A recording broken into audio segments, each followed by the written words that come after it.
What's up, y'all? If you want to see a 10-minute exclusive clip from this interview about some of the comedic experiences Jerry had in Vietnam and what the true adrenaline rush of a firefight felt like, make sure to go check that out on our Patreon. Your support on Patreon will also help us make better content and engage with only the best history experts. Link is in the description. Enjoy the episode.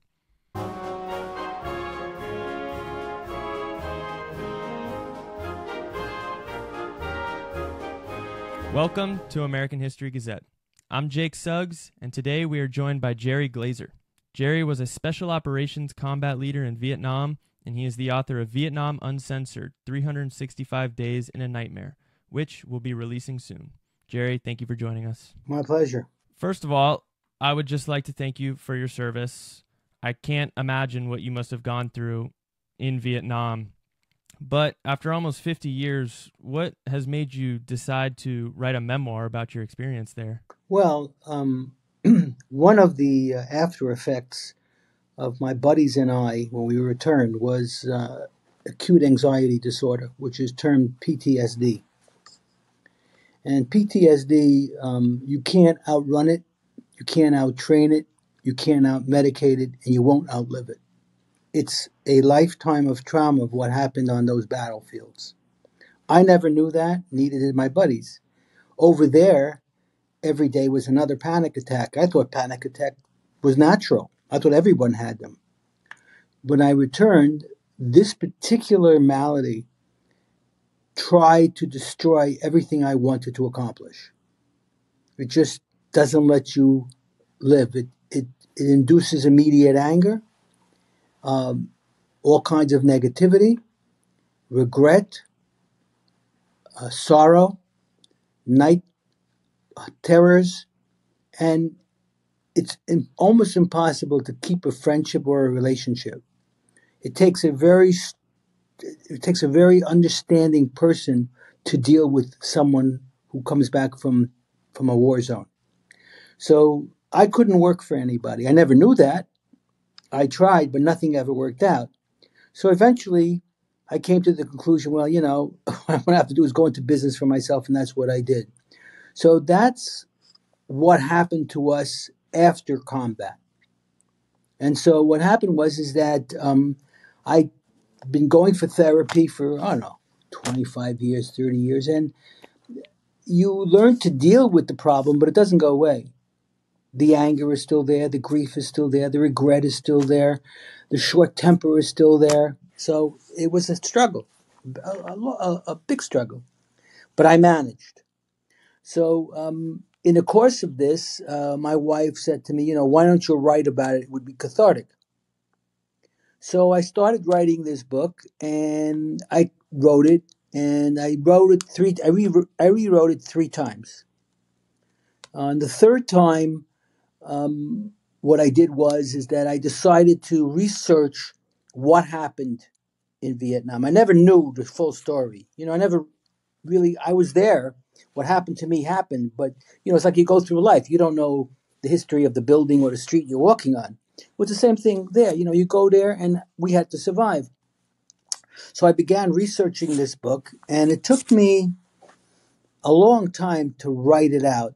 Because in the interim of writing this, when I found out what really happened in that war and how it affected us on the battlefield, I had a nervous breakdown. It was not possible. I mean, what words can express when I realized what our government did to not only start the war, not only fuel the war, but prolong that war for an additional 5 to 6 years, and it had to go. I mean, the anger, I already have the anger, but the anger that came to me was impossible. Impossible. I didn't know what to do. I was just overwhelmed by the anger. But finally, I got all the chapters together. I got them all out.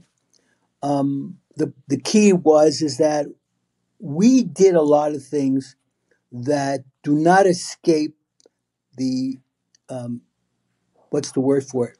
Does not escape the law of limitations, right? So we did a lot of things there, came to us in order to survive. And so therefore, there isn't anybody I served with that's any longer living. I outlived I outlived everybody. As strange as I never expected to get past 70, but I managed to do that. And so what I did was is that I wrote it out. After I wrote it, I'm reading it back. I'm saying, "Man, how can I say these things? Yeah, they're going to put me in prison. There's no statute of limitations on some of the stuff."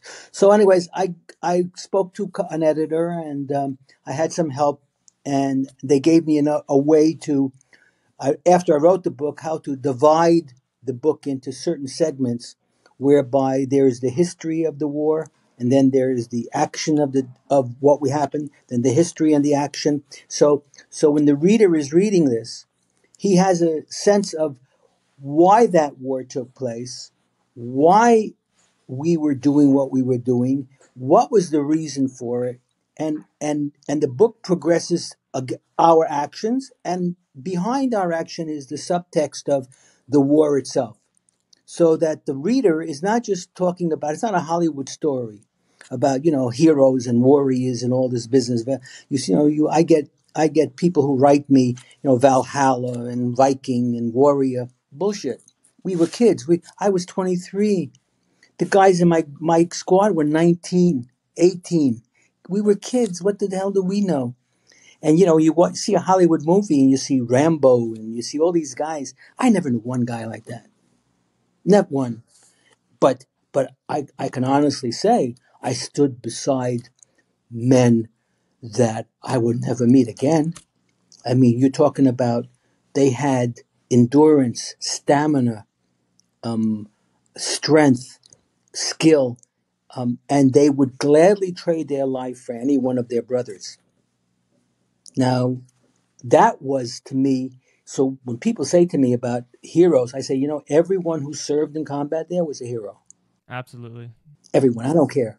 A hero and a patriot. I don't care what anybody did. I don't care if he drove a truck. He was a hero and a patriot because people died there doing nothing. I had a good friend died eating in the mess hall. The rocket hit the mess hall. That was it. He was in his underwear, took a shower, came in, had something to eat, and the rocket hit him. It's just coincidences. And so, and for all that happened there, they killed more than 58,000 of us. You have to think about that. How many per day? How many per week? How many per year? Divide it. It's too many. It's insane. It's insane. And the average age, 23. Now you're talking about officers. Officers died there too. Enlisted men died there too. And the key to that is that you had an enemy that had fought in those jungles for 1,000 years. They were fighting. They fought the Chinese. They fought the French. They fought the Russians. All in 1,000 years. They had built underground cities. They were like ants. So you read tunnel rats. You read about Vietnam. You see, you had no concept. There was no concept of how large those systems were because they had been doing it for 1,000 years, and there wasn't one There wasn't one military force that ever conquered that country, except when the French had them under colonial rule, and it took someone like Ho Chi Minh. And because of World War II, the Japanese came in and they got rid of the French. The French lost, and the French went out. So once the French were gone, Ho Chi Minh was in China. He came back to fight the Japanese with the Americans. When the Americans landed in Southeast Asia, Ho Chi Minh was an ally to the Americans. He was helping them with logistics, helping them find prisoners. He was a friend. He expected when the war was over, right, that he was promised that he would be able to be part of the new Vietnam, right? But he never understood that the Americans would never give over that country to a communist. So of course, the government was then under Eisenhower, and Eisenhower came up with the domino theory. I don't know if you ever heard of that, the domino theory. Yeah, I've heard of it. But please explain it. If Okay, so yeah, well, the domino theory is if Southeast Asia falls, the rest of Asia falls, becomes communist. It was a false premise, because if you look at it today, our largest trading partners are the Chinese and Vietnam. We're trading with all these communist countries. So what was the war about? Now Kennedy had now we didn't send in troops there. We gave it back to the French. As soon as we gave it to the French, the North Vietnamese, under Ho Chi Minh, went and started to fight the French. They annihilated the French. They annihilated them, did Dien Phu, and they were so beaten that they came to America for help. So what did America do? America stepped in. And Kennedy, that was under Kennedy. And Kennedy didn't send troops, he sent advisors. After he sent advisors, he wrote a book called Profiles in Courage. And that was a bestseller in America. Now, Profiles in Courage illuminated heroes of the American Revolution. In other words, those men who gave up everything to fight for the freedom, self-determination of the United States. That's what they did. They determined to fight for. And he realized that he's looking at Ho Chi Minh. That's what Ho Chi Minh was doing. He was fighting. He wasn't fighting to gain territory. He was fighting for self-determination, to get rid of domination of a foreign power. They were under foreign powers for 1,000 years. He said, look, I want my country back. Now, Kennedy promised elections, free elections.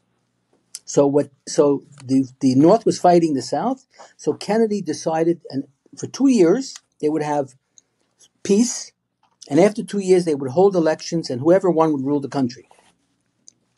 When the 2 years were up, Kennedy realized, right, that if they had an election, Ho Chi Minh would win. You know what he did? Didn't have the election. He sent in the Marines. And the minute that happened, he was assassinated.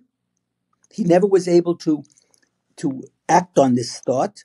Johnson became president. And Johnson was not equipped for the job. It's Johnson who really escalated the war. Johnson with McNamara worked for Kennedy. McNamara was the devil whispering in the president's ear. Can you just explain who that is? McNamara was the Secretary of Defense under Kennedy. And when Kennedy was assassinated, McNamara went together was taken over with Johnson. But Kennedy was a strong president. So he didn't listen to McNamara. McNamara wanted to send in troops right away. Kennedy didn't listen. Kennedy was against it. He was assassinated before he could act. But when he went next to Johnson didn't know his ass from his elbow. He listened to the devil. And the devil, that started the escalation. And it kept going and going.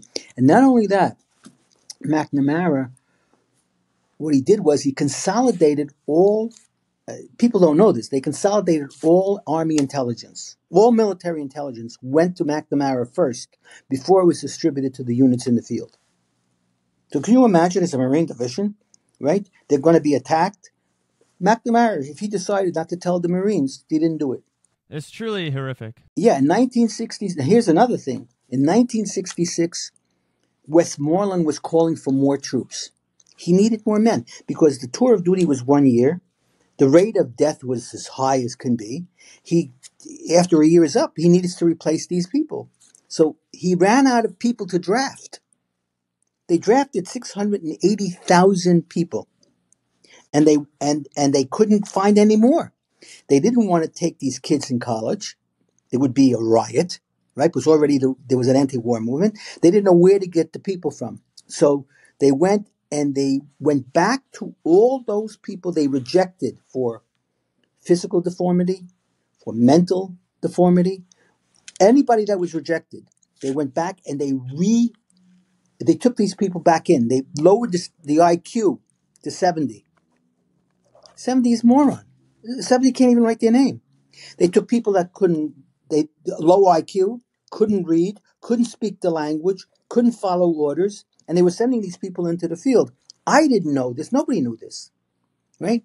I have a portion of my book where we were sent a member to join our team. I mean, I never met anybody so dumb. I was wondering, what the hell? No, and I went to my commanding officer. I said, hey, get this guy out of here. He's going to kill us all. And they did. For me, they took him away. But I never realized that these people that they recruited with these low IQs and all these low physical standards, they were called McNamara's morons. Now I want you to know they took in 320,000 people and they sent them to Vietnam. The the every unit was complaining. The Marines were complaining. Where are you getting these people from?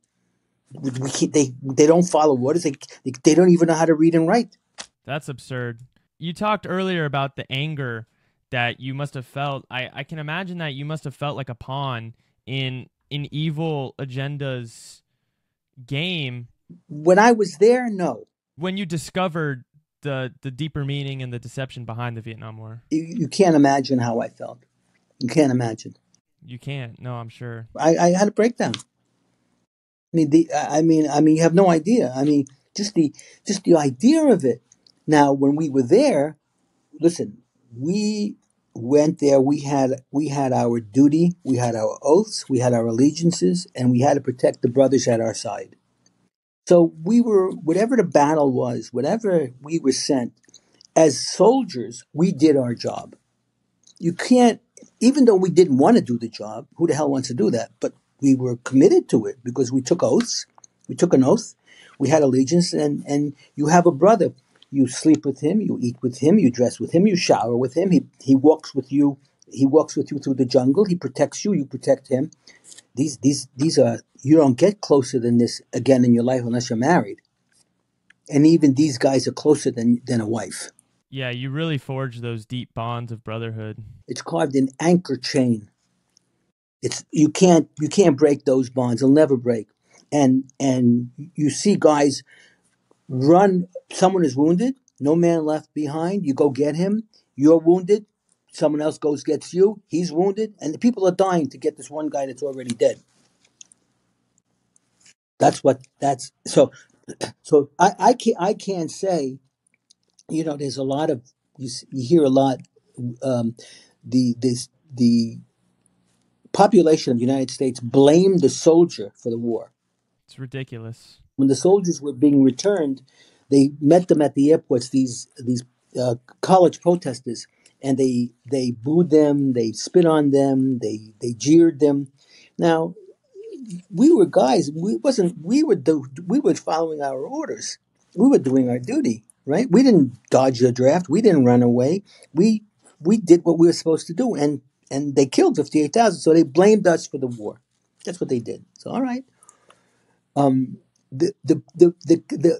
bad part about it is that we knew what we did. So my buddies and I, it didn't affect us. I could care less what people said. I know what we did. I know the lives we saved. I know what we did our duty. I could care less. A lot of veterans, or maybe pseudo veterans, they're upset. Like they treated us badly. Blah blah blah. We were treated bad. That's all baloney. We did our duty. We did what we were supposed to do. We didn't do anything more than we listen. We did a lot of things that were strange. We did a lot of things that were not right, but we were there to survive. No. How do you survive when you walk into a village and there's three kids, 12 to 15 years old, firing at you? You see these movies where these soldiers, you see these kids, and they don't shoot them. Are they crazy? Are they all crazy? Or the key to any soldier, and I'll tell you this: in training, in advanced training, it's not to be a hero; it's to live to fight the next day. You are not supposed to die. You are trained not to die. You're not trained. You're trained to survive. You have to survive. You have to survive it. And if you don't survive it, then what's the sense of it? So that's what we did. But it was difficult, very difficult job. You just got to do what you have to do to survive there. Backtracking a little bit to the beginning of your story, you had just graduated college, you had just gotten an apartment, you had just gotten a career job, you're ready to get on with your life, and the government throws a monkey wrench into your life plans and drafts you to be a soldier in the Vietnam War. So what was your reaction to getting drafted, and how did that feel? Holy shit. Look, I'll tell you this. Um, I had family in Canada, and that family wanted me to dodge a draft and go to Canada. I could have gone to Canada. Matter of fact, I'm living in Canada now. That shows you what kind of a moron I am. I came after the war. So, but I decided that my country called me. I was going to serve. I'll tell you now, it was a mistake. I should have not gone because it changed. Definitely changed the trajectory of my life. Right, but at that moment in time, I would say I come from an immigrant family. I always wanted to be, all my heroes were Superman, Batman, Captain Marvel, Captain America, all these American heroes. I loved these guys as a kid. These were my America. I wanted to be an American. So what were they? They were all gung ho America. No, I didn't want to be a Marine. I wouldn't have ever joined the Army. But once they called me, it was in my DNA not to refuse. And I had friends. I went willingly. I didn't go. No one forced me to go. I could have left 1,000 times. When I got orders to Vietnam, my brother came for me to drive me from because I had 30 days to clean up everything. And my brother came for me and he was driving me north. I said, "Where are you going?" He said, "I'm going to Canada." He said, "You're not going to Vietnam." I said, "You better stop the car now and let me out." I said, "Because I'm not doing that." He said, "But you're going to Vietnam." I said, "So I'm going to go to Vietnam." I said, "Look, Herbie," I said, "I'm not going to betray my country. I'm not doing that. I'm not I'm not one of those guys." And that was the end of it. And I went. Because I knew, because of the training I had, as soon as I finished that training, they were going to send me to Vietnam because I broke all the rules of that training. So they didn't want me there, but that didn't matter. So that's how I got there. And they sent me, as soon as I finished the training, I didn't even have any time to breathe. They sent me right over, got my orders to go. I wanted to serve my country. That's what I decided. Yeah, you answered the call of duty, and I'm sure when you got that letter, your heart sank. Yeah, yeah. My heart sank, but you know what? I processed it, and I had the choice then to do it or not to do it, and my choice was to do it. So I went through the motions, and that's what I did. So I don't and I'll tell you this: I don't regret my service. If I had to do it again, I would, because you got to remember that once I was there, I saved I saved these lives. I saved lives. Now, if I wouldn't have been there, I don't know what they would have lived.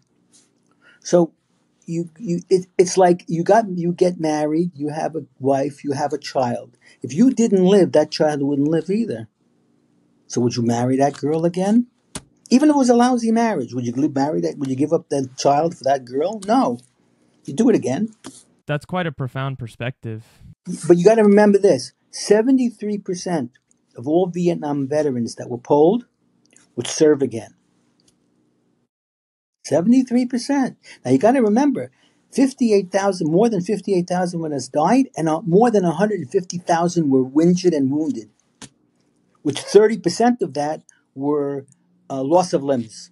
That really goes to show you the brotherhood that you guys forged on the battlefield, because I feel like that sentiment comes from that bond. Of course, absolutely. Absolutely. And you know what? There are men that I know, guys, who re enlisted. They came back, they were wounded, they got better, they went back again. They couldn't live, they couldn't, there was no way to integrate into society again. Because the one thing about military service is everything is done for you. You have a purpose. You get up, everything is provided, you have a job to do, go get your weapon, load up, and go out. It's all easy. It's easy. You don't have to decide. You have to decide you have to have the skill. But I know guys who went back a second time and a third time and died the third time. But they couldn't. But they wouldn't exist in civilian life. They couldn't exist in civilian life. Where do you get rid of that anxiety? Where do you get rid of that anger? Who's going to tolerate that and pay you for it? After going through all that adversity with your brothers on the battlefield and going back home, all you can do is think about how they're over there, and all you want to do is get back over there so you can help them and save them. And that really goes to show that there is no tighter bond or relationship than the ones forged between soldiers. I don't think so. I don't think so. And you see that time and again. You see, if you watch, sometimes you get to watch the news report of someone receiving the Medal of Honor, Congressional Medal of Honor, and they had one Navy SEAL. I think he was being given the Medal of Honor. This was for in Afghanistan, and I was watching the ceremony, and they were giving it to him, and and the president says to him, "What do you think?" He says, "I was only doing my job. I don't deserve this medal. The guys who died deserve it." That was his feeling. In other words, no matter what he did, he lived. Therefore, he didn't deserve a medal for it. The guys who died deserved the Congressional Medal of Honor. That's the attitude. That's so profound. Yeah, that's the attitude. And that was my attitude too. I didn't. I was injured. I didn't go back, and that was it for me. But still, I had guys. I knew guys that went back, and they went back and they died. I knew guys I left behind. They died. If you didn't think it killed me, when I finally got the courage to go to, well, I was like in convalescence for more than a year, but when I finally went to go to Vietnam Memorial in Washington, you got to go. You got to go. I didn't want to go, so you know what? I went. It's massive.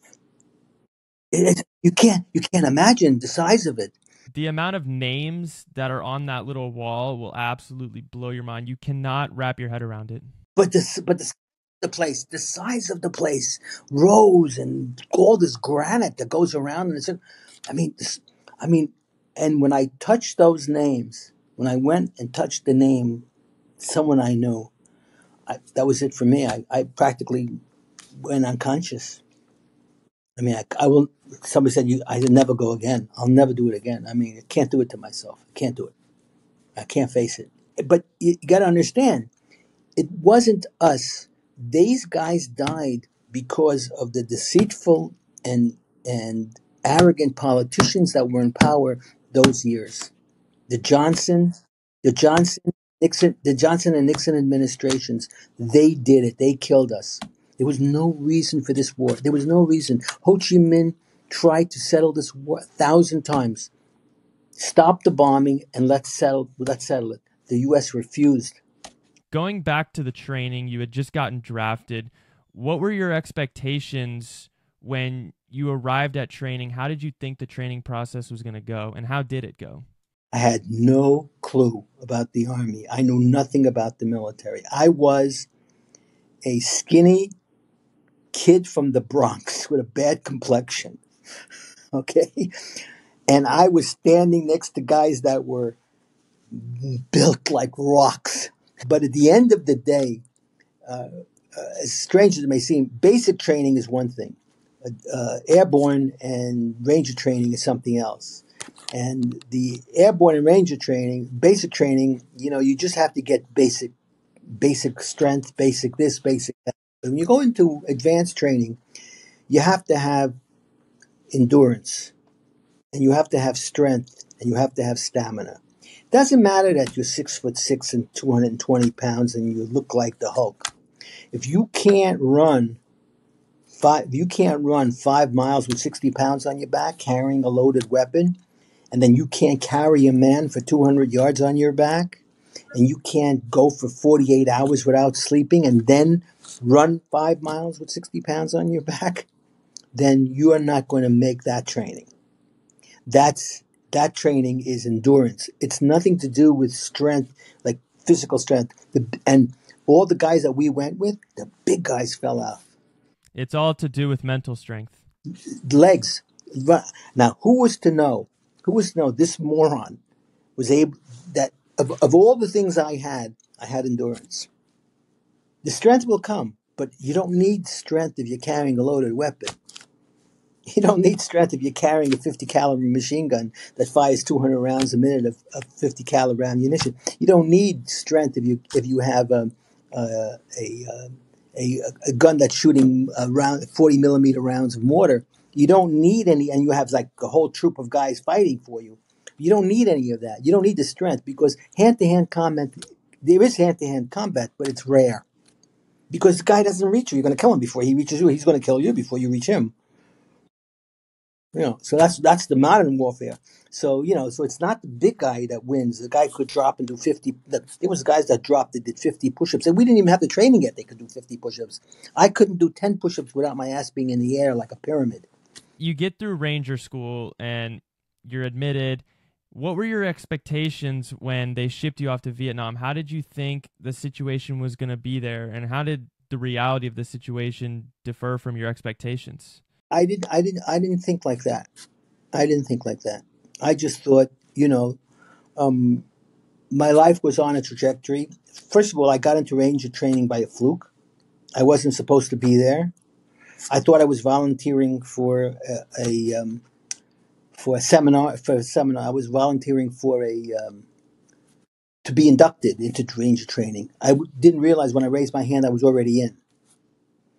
See, they went to my basic training unit and they needed 12 men, and they asked for volunteers. So I figured that I'm going to get out of the training for the day, because I had gone to other things where they asked for officers, they asked for helicopter pilots. I went to see that.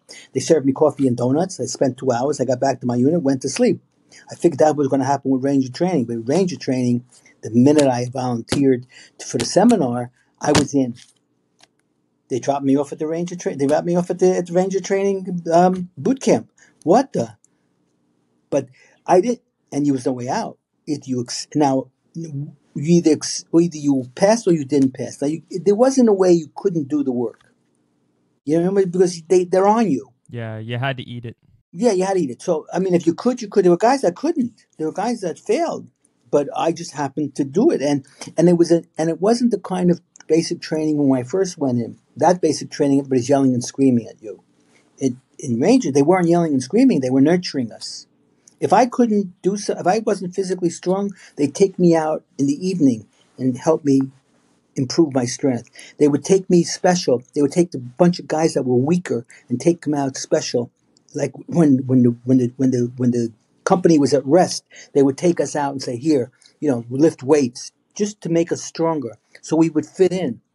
And that's what happened with me. I was bench pressing double my body weight. I was doing stand-up presses of 100, and I only weighed 140. It was stand-up press of 125. It's a lot if you only weigh 140. Yeah, and I was bench pressing like 240. So at the end, when they were finished with me, I was climbing. When I first started, I couldn't climbing a rope, right? That's 20 feet. I couldn't go 5 feet. At the end, I was doing the rope without any feet, just my hands pulling me up and coming down. Yeah, so the strength was there. Once I had the strength, I happened to have the stamina. Just my luck, I had the stamina. The only place that I was the weakest was in hand to hand. Was they would pair a small guy with a big guy, right? So they're pairing me. Here I am at 140 pounds. They're pairing me with a guy at 180 pounds, 190 pounds, and they kicked the living hell out of me, right? And I would come up battered and bruised.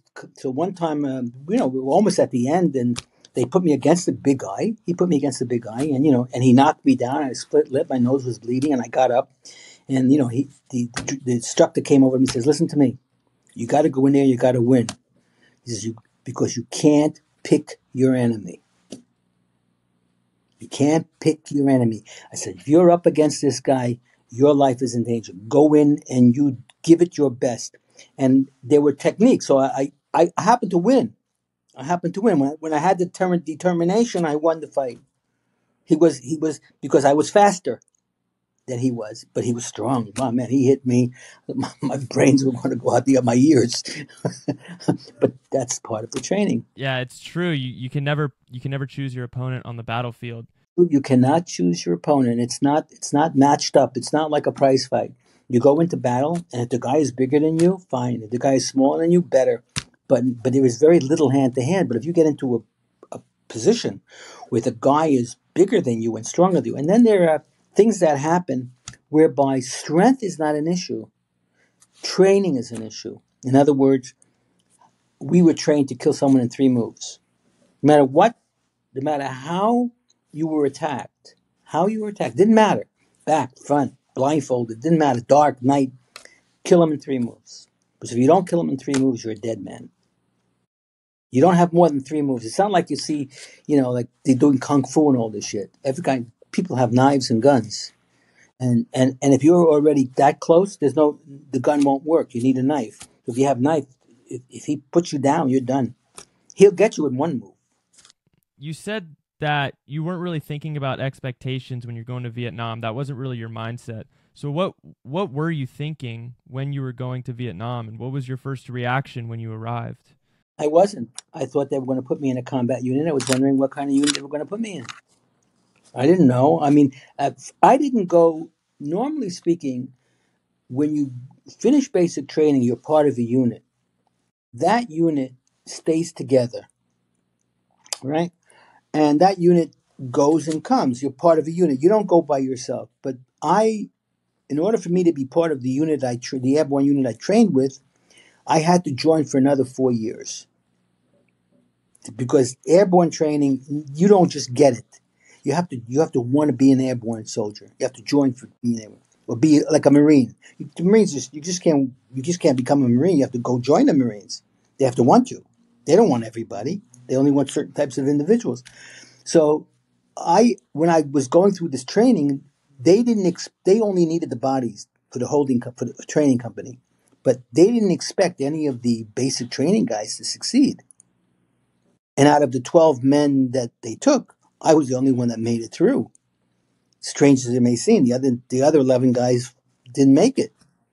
So don't ask me how and don't ask me why, because it's strange. I find it strange. But so when I went there, they wanted me to, and I refused to sign up. They asked me 1,000, not once, but 1,000 times, because they didn't even want me to take the advanced training, but they couldn't put me, because they had this whole big meeting about me. Well, you can't kick him out; he's succeeding. They couldn't deny me the training, but in order for me to be part of the unit, I had to be in for 4. Because I got to remember something. The training was, I think, 18 weeks. No, more. It was 28 weeks, 30 weeks, plus more. So you went into almost a year of training. So if you give me a year of training, Vietnam tour of service was only 1 year. So why would they train me for a year and then I'm leaving and they can't send me to Vietnam and I'm gone? So they were angry, really upset with me. They tried every which way to get me to sign in for another 4 years. I said, no, I've had it. Let me out now if you want. So I didn't sign up. And the minute I graduated from that training, that was my punishment. So what were your first reactions when you did arrive in Vietnam? What was it like? What was the situation there? Well, I was part of a transient. They put me in a transient company with everybody else. I was on a plane full of. It must have been 200 kids, 200 boys on the plane. Planes were coming in all the time from all over the United States. I was on a plane. I didn't go. The original basic training company went by boat. Those guys went on a boat, but I was alone by myself. So I went. So I got to Vietnam, Cam Ranh Bay. I got off the plane in Cam Ranh Bay. The minute I stepped off the plane, it was like 110 degrees with 100 degrees humidity. And they put us on a bus and they shuttled us to the holding company. The holding company put us in a barn and they were calling out. They gave us, like billeting assignments, room assignments. And you had to report to the holding company every day and they would assign you. But this wasn't units. We were all independent guys. So they would assign you according to your military specialty. So I was there for I think 4 days. If I think about it, 4 days. And what happened to me on the second day is an interesting story. So I didn't have any cigarettes left, and I didn't have any supplies left. So I wanted to go to the PX, but the PX at the holding company was only open at certain hours, right? But the PX for the base was open like all the time.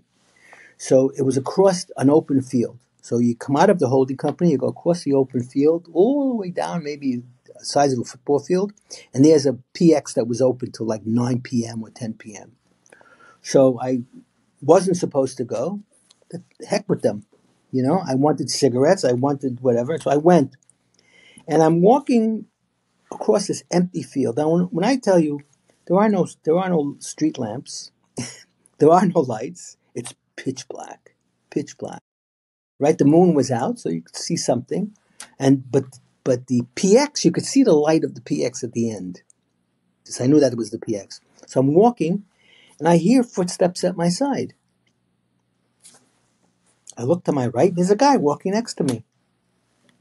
This true story. So I say, "Hey, hi." I introduce myself. He tells me, his name is Cummings. So I say, "Okay, we're walking towards the PX. Oh, where you coming from? Where you doing? Who you are?" Blah blah blah. We walk to the PX. I go in, and he stands outside. He's smoking. I said, "You want to come in?" You guys, "Nah, I just took over to take a walk." I didn't. I was already didn't know what to do. I went inside the PX. I bought some cigarettes. I bought some toothpaste. I bought some gum. I bought a magazine. I don't know. I bought a couple stuff. I bought a couple clock bars and a Baby Ruth. Stuff that I like. And I put it in a little bag. She put it in a little plastic bag. And now when I come out, he's standing against the building. He's leaning against the building and he's smoking. And I start walking back, and he walks back with me. So as he's walking back, I'm opening up this package of cigarettes, right? And I don't have my lighter. And I didn't get matches, because I had a lighter, didn't have matches. So I say to him, I turn to him, I say to him, hey, Cummings, you have a light? He says, yeah. And he flips me his lighter. Now, I reach for it, but it passes over my hand into the darkness. God damn it. So I get down on my hands and knees, and I'm searching in the dark for this lighter.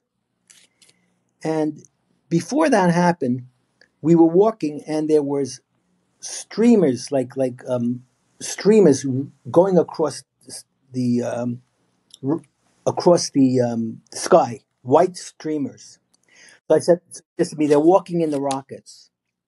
I said, what are you talking about? He says, well, they come to rice paddies, and they stand up, and they fire 3 rockets. The first one goes short, the next one goes in, and the third one is the last one. They try to hit something.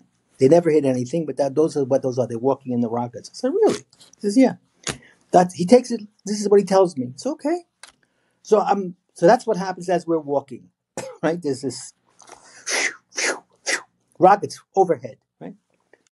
There's artillery in the distance, artillery thunder, muffled thunder, boom, boom, boom in the distance. It's so muffled. And then there's these rockets. So I'm searching. I'm on my hands and knees and I'm searching. And there's this bang, and he kicks me in the rear end, and I went flying like Superman. Hands first, chafed my palms, my chin. I just fell forward. I got up. I thought he kicked me, right? I thought he hit me. It was like that. It was like the slam in the ass. I got up. The motherfucker. I was going to kill him. He wasn't there. Now, there wasn't a lot of light. There was only the moonlight, right? So I'm looking around, looking. I can't find him. So he went back to the PX. He kicked me, and he thinks it's a big joke. So I go back to the PX. So you see this guy coming? He says, no, we didn't see anybody. So I go back to the company, and there's nothing for me to do. I have got to get back, to get up the next morning. So I go back, go to sleep, and I fall asleep in my clothing. Right. The next morning, right, somebody's kicking me and tapping me on the foot. I'm sleeping. I get up, and it's the barracks. There wasn't a barracks sergeant, but there was a guy who went around to make sure that everybody was out in the morning from the barracks. So he says, what are you doing here? I said, oh, he says, you overslept. He says, you better get going. You better get to the assignment building because you're going to be AWOL. I try to get up. I can't get up. He says, what's the matter? I says, I don't know. I can't get up. So he gives me his hand and he pulls me up. The pain in my back. Wow. It was like someone stabbed me. So he says to me, what's wrong? I said, I don't know, my back. So I take off my shirt, right? He looks and says, man, did you get into a fight? He says, why? He says, your back is black and blue. I said, what are you talking about? He says, your back is black and blue. He says, what happens? I don't know. This guy kicked me. He says to me, this is not a kick. Now, I don't know what happened. So I go ahead and he says, you want me to go? You want me to take you to the infirmary, to the hospital? I said, no, I'm not going to any hospital. I put on my shirt. I went to the showers. I took a shower, got dressed, and I went to the assignment building. So I was in pain, but it didn't matter. I wasn't going to go to the hospital. When I'm at the assignment building, I don't get my assignment. If you didn't get your assignment, you went there for 9 a.m. You broke for lunch. You came back at 1 p.m. and then you were there till 5 p.m. And if you didn't get your assignment, you were free for the day. You went for dinner and then you came back the next morning. That was the routine. So I didn't get my assignment for the day. So I hobbled back to my barracks. I took a little nap. I didn't go for dinner. And then went searching for Cummings. I said, look through the barracks to see if I could find him. So I went back to the assignment company. I said, you have a guy by the name of Cummings here. So he looks it up. He says, no, we have nobody here by that name. He says, maybe he's here when he's gone. He says, I'll check around for you. Okay. I'll check around for me. What's your barrack assignment? I give him my card. He lets me know.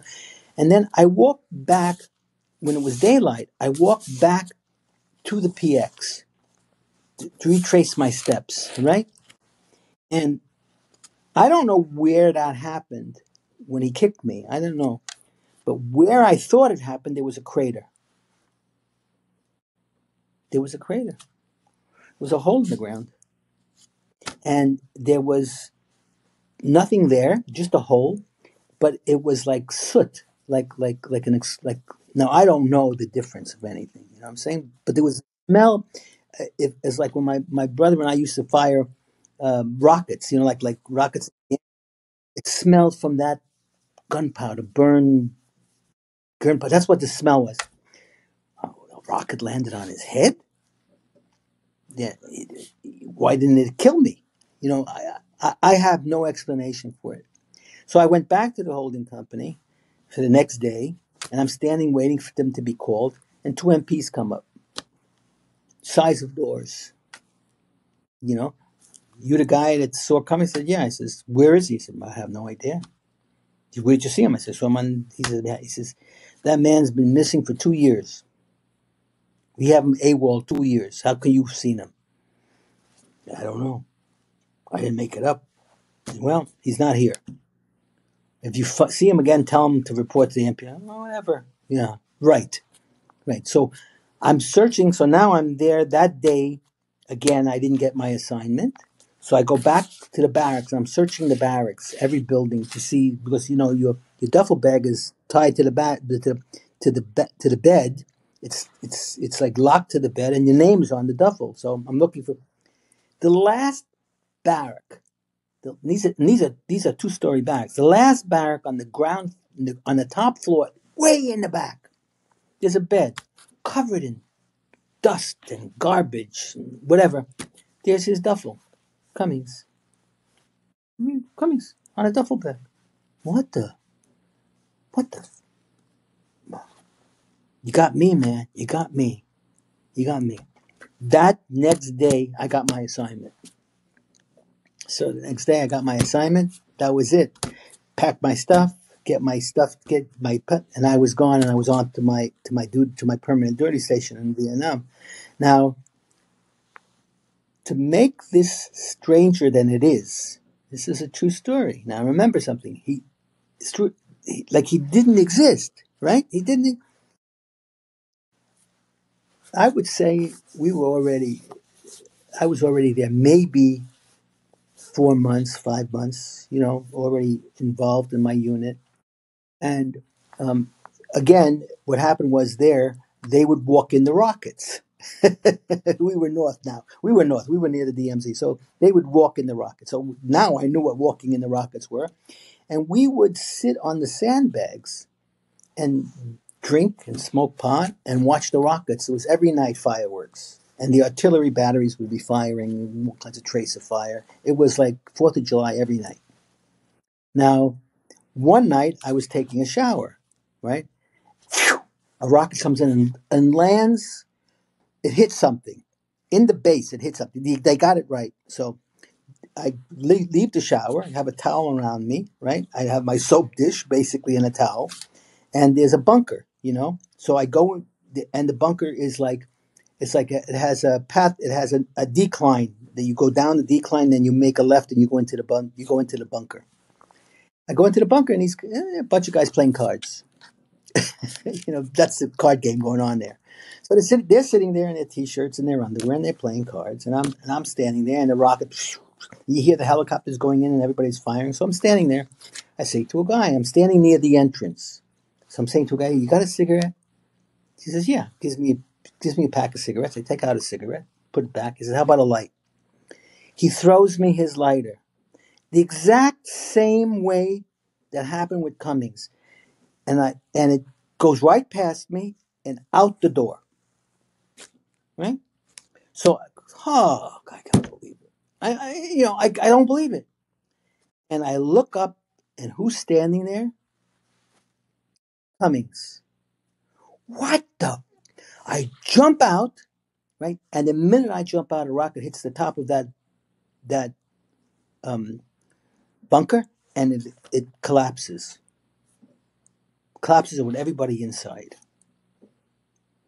I was standing outside. Sandbags fell on me, but I wasn't injured. There were guys nobody died, but there were guys that were injured. The rocket went straight on top of it. So you're saying Cummings kind of appeared to save your life in a way? So I have no way.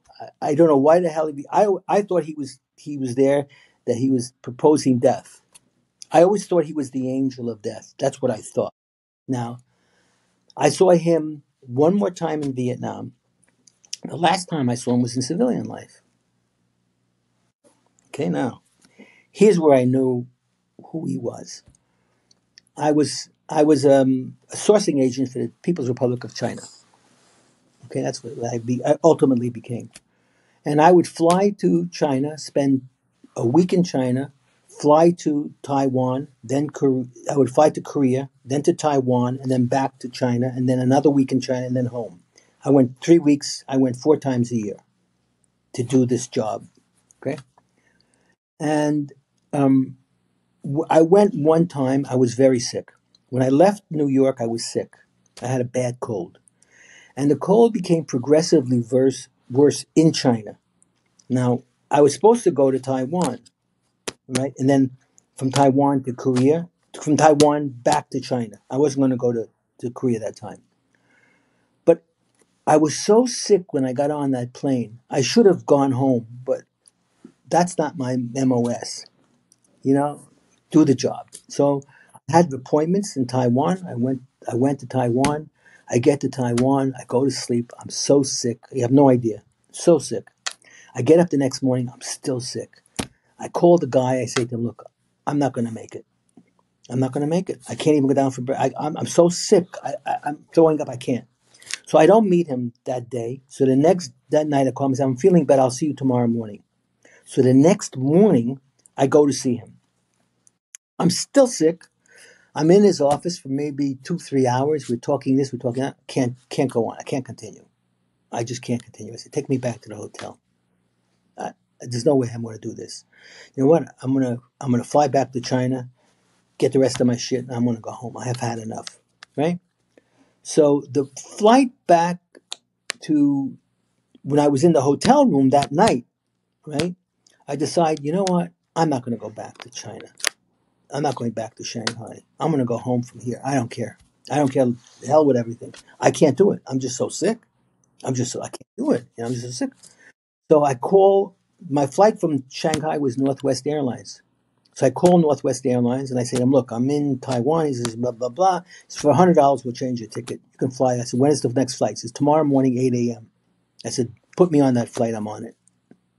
Now, that flight, I was supposed to go back to China. On that morning, I was supposed to go back to China. Now, my office had my itinerary, right? Here's where I am, the days where I am, right? So I go to the airport. I'm up at like 5 o'clock in the morning. I go to the airport. I'm out there by 6. I check in, blah, blah, blah, blah, blah, blah.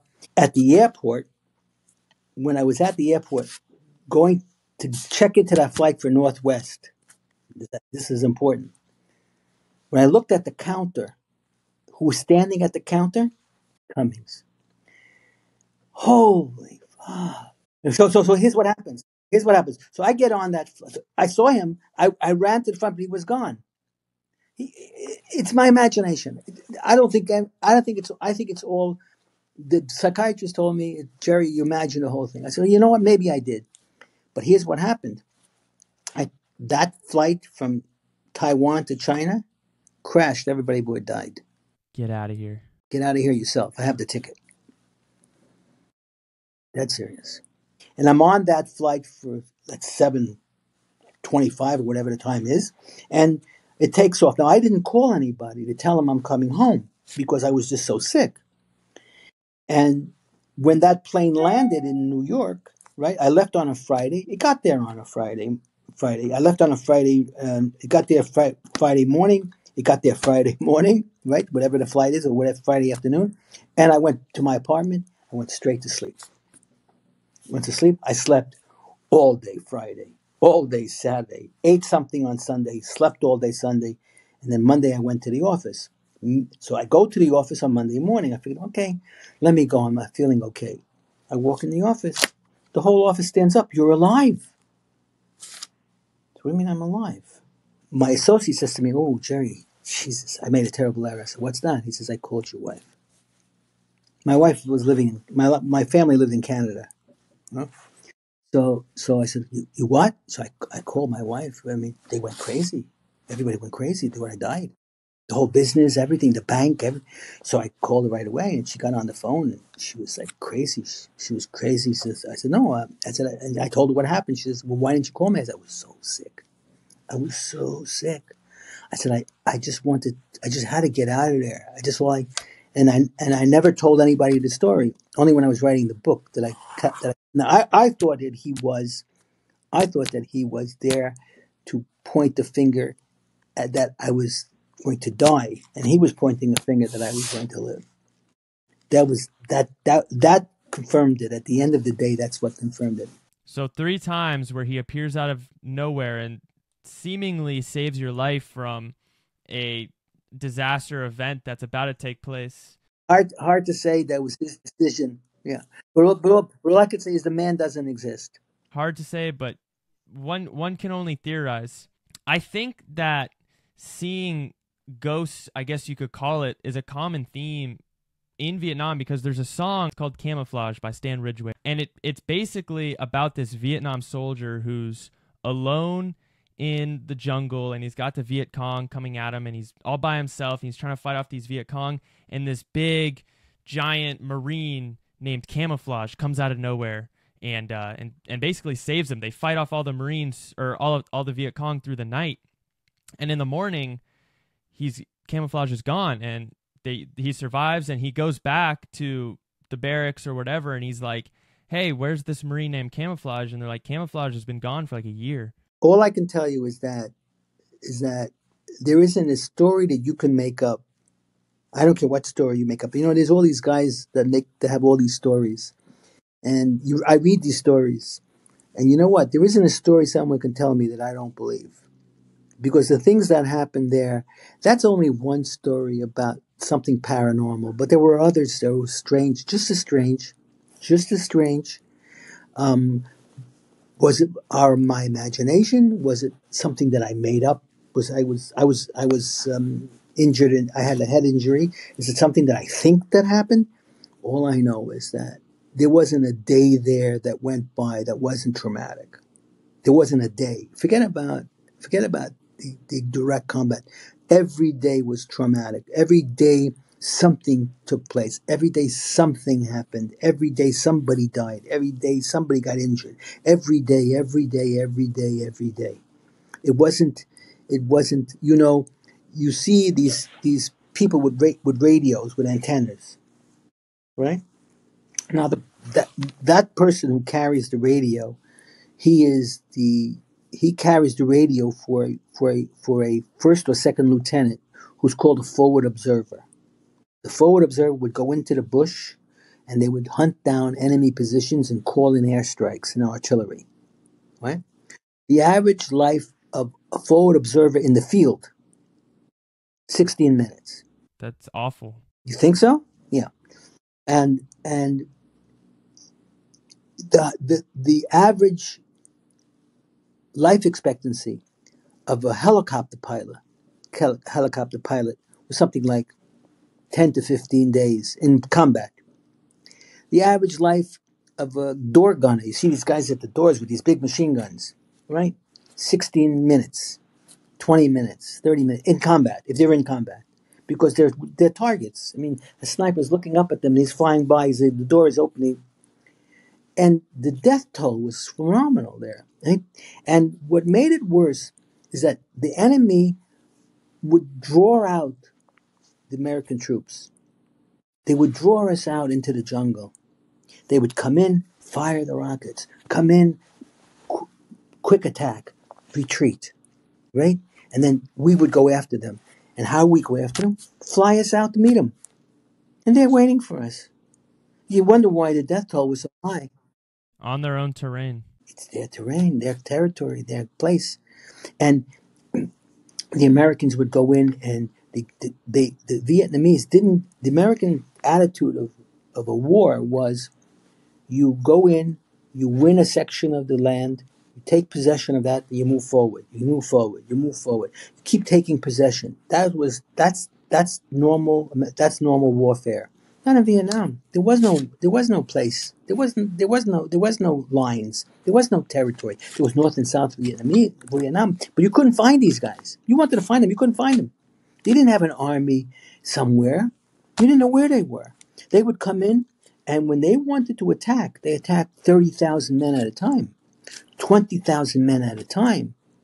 Can you imagine? You have a Marine base of 5,000 guys, well-armed Marines, and they hit with 30,000 enemy. Whew. Yeah, and the Marines held them off. That shows you the fighting spirit of the Marines, huh? Marines are amazing. I mean, you never saw anything like it. If you haven't seen them in action, you haven't seen anything. No Hollywood film can ever portray them. I mean, we just more than that, just really determined to core the Marine Corps. Now we were not part of a unit like that. We were not hunt and destroy. We were more of extraction and recovery. That's what we did.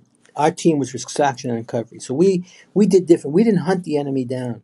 We met the enemy, but we didn't hunt them down. That wasn't our job. That was a different fighting force. We were special ops. We did special missions to valuables, extract the prisoner, transport a prisoner. This was what we did, and in dangerous territory. And I was listening to there's I forgot his name already. A CIA agent was telling a story about his being a CIA, and I knew him. A bunch of lowlifes, all of them, bunch of drunken lowlifes, the whole bunch of them. I mean, this is a war that it didn't make any sense when I was writing about it. Now I understand why it didn't make any sense to me there. It didn't make any sense to me. I mean, because the stuff that we were doing and the stuff that I saw, people didn't care. Guys didn't care. You had Americans trading arms for money to the North Vietnamese. You had you had you see this movie. What's this movie? Apocalypse Now. But Apocalypse Now is really it's not quite the same as Vietnam. But there you have a rogue major, a colonel or a major, who becomes part of he starts his own army, sort of like with the inhabitants, with the natives, and so he's like fighting the Americans. He's like against it. And one of our missions was to extract a rogue lieutenant. The guy was sent to be an operative in the field, and he was trading in money and slaves. And he was like, they wanted him back, and they sent us to get him. So that was your mission there. You were basically an extraction team, but you guys basically come into Vietnam under the guise of liberating the South from the North and rooting out communism. But you would think that the South Vietnamese would be happy that you guys were liberating them. The South Vietnamese was a puppet government set up by the United States. They were carpetbaggers. They were draining every dollar they could, as long as they could get it. They were autocratic monsters. They killed their own people. They put down when people were hungry for food. They would put them down. They caused riots. They had no way. They would put their, what's the word for it? They were criminals taken out of jail and put them in government. And the Americans were giving them millions of dollars, hundreds of millions of dollars. So you think the idea of the South Vietnamese versus the North Vietnamese was basically just propaganda from the American government to sell the war? I would say, yeah, it was propaganda to sell the war. Because here's the point: you had a South and you had the United States divided the country. It wasn't divided. Right? The United States divided it with the promise that they would have free elections in 2 years. So they made a North and they made a South, and they created boundaries for North and South. And the North agreed to it, and the South, was the puppet government, was the Americans. The Americans agreed to it. Oh, the Americans, boy, we have 2 years. We're going to show them. We're going to pour in money. We're going to build this. We're going to build that. At the end of 2 years, Ho Chi Minh was considered the George Washington of his country. At the end of 2 years, polls showed that Ho Chi Minh, at the head of free election, he would win. Now, all he wanted was a free election. That's all he asked for. He didn't ask for the Americans to give him anything. He said, let's hold a free election. I want self-determination. I want my country to be run by Vietnamese, not the Americans. Remember that the South Vietnamese government was run by the Americans. So it's foreign domination. He wanted no foreign domination. But the Americans had a problem with that because he was communist, right? Exactly. So when he was going to win, guess what? They reneged on the deal. And then they dragged out the war. They lied to him, they betrayed him, and and that started the war. That's what started it. And then Johnson came in and put in everybody in there because the Vietnamese went crazy. I mean, it's like you tend to get married, you make a wedding, you have the engagement ring, and nobody shows up. The bride doesn't show up. I mean, it's craziness. I mean, they made a promise. The Americans did not honor the promise. There was no integrity to the deal, and Ho Chi Minh lived. And you want to know what? I put it in the book. He quoted the Declaration of Independence as his mantra. He believed that America would give him his country back because he was doing what the Americans did. He wanted self-determination. He wanted to rule his own country. He didn't. We had the English ruling us. Life wasn't bad under the English. The prosperous prospered, but they wanted their own country. They didn't want to be ruled by a foreign power, and neither did he. Neither did Ho Chi Minh, and that's what started that war. Had we just lived up to that, let them. But America was never going to give in to the communists, and that was the problem. But I believe if Kennedy would have remained president, it would have happened. Wow, that's an interesting way to look at things. But especially when looking at the Kennedy assassination, it's very suspicious when you look at it and the ties to the Vietnam War and the plans he had. It is. Well, if you want to listen to the conspiracy theories, but all I know is he had second thoughts. It's documented. He had second thoughts in the Vietnam War, that he wasn't going to send anyone. He was going to pull out because he believed Ho Chi Minh was right. But he wrote a book, and Ho Chi Minh could have been in that book. Profiles in Courage. You can read the book; it's still out. It's about people who had integrity, who was ready to sacrifice everything for a cause, and that's what he was going to do. And history has proved that no army has ever completely won when somebody was fighting for their freedom. Those civilizations perished. The Roman civilization perished. The German all these civilizations that created slavery, that conquered and enslaved, all gone. It's a different kind of fighting when you're fighting for your independence. No civilization has ever lasted when they're fighting against someone that wants their freedom. So the South Vietnamese was a puppet government, but when it comes to the actual people, the civilians of South Vietnam, what were they like? Were they glad you guys were there, or did they have a lot of resentment for you guys? I don't think they cared. There was American territory, and there was North Vietnamese territory, right? So we'd come across a village, we'd give them whatever we would give them, and they would be friendly, and the North Vietnamese would come in and kill them all because they were friendly to the Americans. So we'd go into a village. We thought people were there. You have a pyramid of bodies. men, women, and children. You know, nobody wrote about that. I don't see anybody writing about that. I mean, Cali, which is a tragedy, was told that the B-52s were supposed to be bombing My Lai, that whole area, for an entire month. Now, you're talking about hundreds of thousands of pounds of the clothes. There was so when Cali went to go in, he says, "Look, there are no civilians in that area. We took out all the civilians. There's only the enemy there. We bombed them into hell. Go in there and get the enemy. Kill everybody that moves." Okay? That was his orders. So he got off the helicopter. He was stoked up, probably on booze and drugs, and he went around shooting everybody in sight. And he didn't give a damn. I don't blame him. And I knew his commanding officer, and they told him to do that, and then they of course crucified him. They crucified him for killing these civilians. Who were civilians there? There were no civilians. There were no civilians. There were no civilians. So everyone was part of the conflict. You didn't know who was part of the conflict. You didn't know. I mean, the Viet Cong did not have you. Look, the North Vietnamese army was a well-equipped army in a uniform. Okay, they had uniforms, and they were well-equipped. And you came across them. They had it was all about firepower, but then they had the Viet Cong numbered or outnumbered the army. So and the Viet Cong were organized.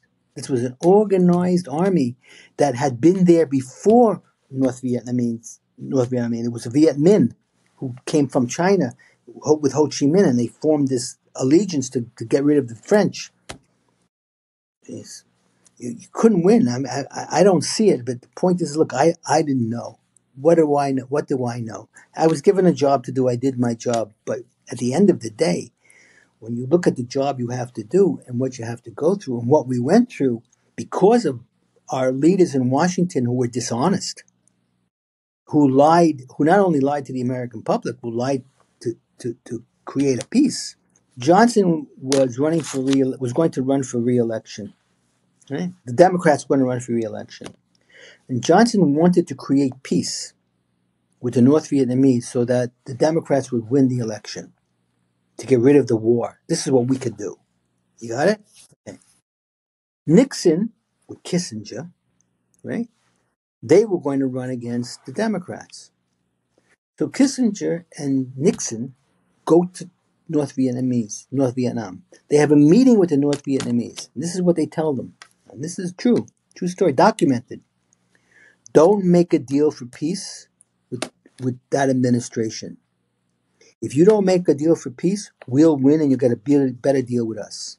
If that's true, that would be pretty corrupt. I mean, it's treason. It is true. Documented. True.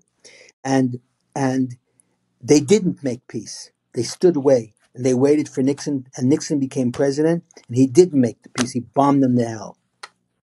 He didn't give them a better deal. And in those 5 years that Nixon was there that did that, I would say another 10, 15,000 boys died. For no reason then he wanted to become president.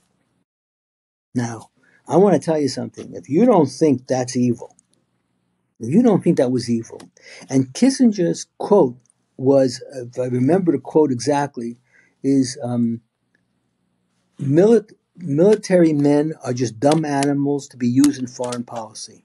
That's what he thought of us on the ground. So of course he could sacrifice us, and sacrificing all 58,000 of us, and 150,000 were wounded, was based on that premise from both administrations. And it was all for personal gain. It was for political gain, yeah. But the premise was wrong. And it was Eisenhower started it, but the premise was wrong. But these guys followed it, and there were politicians that were against it, but they couldn't outvote. They couldn't outvote the demand for the American demand for blood. The Americans thought, it was impossible for any American administration to understand that a country 1/3 the size of California, right? Imagine California, 30 times smaller than the United States. No army, no air force, no navy could withstand the military might of the United States. Yeah, because the U.S. came to this war off the back of World War II, thinking they were invincible. No, off not World War II, off of Korea. The Korean War was in between, yeah, but they had this confidence that they could beat anyone and they had the strongest military in the world. But they came in and they didn't realize, like you said earlier, that the Vietnamese were fighting on this land for 1,000 years. They had underground cities. They knew the terrain, and they really handed it to the U.S. But it's more than that. The point is that they were playing it like it was a football game. You have the Vikings against the Giants. That they had all the strength, they had all the players. They had how could they lose against? But they didn't realize that. And Ho Chi Minh warned them. His words: "You can kill 10 of us for every one we kill of you, and in the end, you will give up." And that's what happened in the United States. They gave up. You have people writing me, "Well, we didn't lose the war. We gave it up." I said, what's the difference? You fought this for 11 years. You killed 58,000 brothers. You wounded another 150,000 and you walked away. That's winning? And you achieved nothing strategically, logistically, tactically. We achieved nothing. You gave everything. You gave everything. You gave $3 trillion in today's dollars in effort. You killed all social policies. You destroyed the country. You killed all these people. Blah, blah, blah, blah, blah. And you think you won this war? We didn't win. We didn't lose. I have guys writing me. I post every day. Well, we didn't lose that war. What do you mean we didn't lose? What do you call winning? You walk off the field. You walk off the football field in the middle of a game. You lost. Aside from combat and the brutality of war, what was day to day like? You're on this tropical island. Was there ever moments of peace, or was it constant hell? I wouldn't say there was peace. I wouldn't call it peaceful. I would just call it. There was times that we were idle. I can't use the word peace. I mean, there were. I mean, not every day were you were in combat. You know, and there were times that we had to ourselves. We had base camp. We had this. We had that. But there was not a time that you could say, and there was comedy between the brothers, like you at your brothers, and there were funny things that happened there, very funny things. But in general, that was when we were idle. I can't say it. I was at peace because the anxiety of being there was monstrous. You never knew. Every time I turned around, it was another mission. Every time I turned around, someone was getting injured. Every time I turned around, something stupid was happening or something terrible was happening. Something horrible would face me. So yeah, you had moments when, you can go to the bars, you can get drunk, you can get high, you can have the girls all you want. You can do all these things. You can joke around with your brothers. But, at the end of the day, you're loading up, you're lock and loading, and you're going out. So every day you're just living in constant anxiety and fear of what's going to happen. Yeah, you try to take as much as you can what you got. You have no past because you can't go there. You have no future because you can't go there either. You only have the now. You only have the now. So if you're living in the now, you can plan for the future. I couldn't. You could look at the past. I couldn't. It doesn't exist. The past and the future doesn't exist. Why? Because you can't go there. You can't go there. You can think about it, but it doesn't exist. It's a figment. It's in your head. So the only thing you have is the present. And the present is, oh my God, look where I came from, look where I'm going. Now that's where you are. You didn't know where you're going, but it can't be good. You know that even if you did nothing, you could die. Look, the enemy was out to kill you. Your own forces were out to kill you. Friendly fire were out to kill you. There was the insects, the vermin were out to kill you. There were more ways to die there than a cat has fleas in a junkyard. So yeah, and and everybody was getting sick. You have malaria, you have dysentery, you have VD. It goes with the territory. You go out in the field, you go into the jungle, you come home and you have leeches attached to you that was sucking your blood for 2 days. You go out there and you remember you're wet and you have abrasion. And so what happens is infection sets in. Infection becomes jungle rot. Jungle rot eats away at your flesh. It's a flesh-eating disease. You wind up with holes in your body. It's just a hole. You look down, holy fuck. My feet were bleeding. My feet were bleeding blisters after 2 weeks. No way out. No way out. That's Yeah. So you know what? Do you read about that? No. I write about it. But you know what? We continued. We did the job, and then we got the hell out of there as fast as we can. We didn't care about killing anybody. We didn't care about the hero. We didn't want the medals. They wanted to give us medals. Don't give us medals. Just give us 5 days off. Give us 3 days off. Let us leave us alone for 2 days. That's awful. Was there ever a particular moment or a particular mission that had a profound impact on you? If you could take away one. There is an incident that occurred, but I wouldn't discuss it with you. There is an incident that occurred. You read about it in the book that destroyed me. The military doesn't have a sense of propriety. There's no sense of the individual. You understand that? Whatever they demand, that's what you're supposed to do, and they don't care if you die or not. That's the military. That the military is the military. They're there to do a job. The job is to do it, and whatever it takes to do it, the means justify the extremes. Right? So if you're going to die, 58,000 men die in the process, or 58,000 men die in the process. Well, that's what war is all about. It's all about casualties. What did you expect? You could have a war and that people won't die. Have a war, people won't be injured. Have a war that civilians won't die. That's the military mentality. There are no victims. There's only casualties in a war.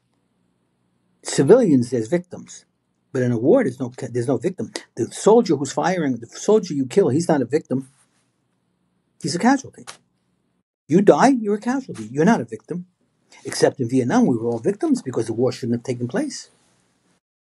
I believe that all those people were criminals. They should have been prosecuted, but they weren't. So, as you're doing all this, buddies are dying. So remember, pieces of you are being given up. You're giving up pieces of yourself every time you're doing something. You're giving up a piece of yourself. You came from somewhere that didn't have any of this, right? And you're giving all that up. It's leaving you behind. You're leaving it behind. You're leaving it behind until you come to the end. There's nothing left of the person that you were. You can't go back. There's no way to go back. There's no way to become part of it. There's a movie called it's about a guy who the hard he disarms mines. It was a very popular movie. It was in this Afghanistan.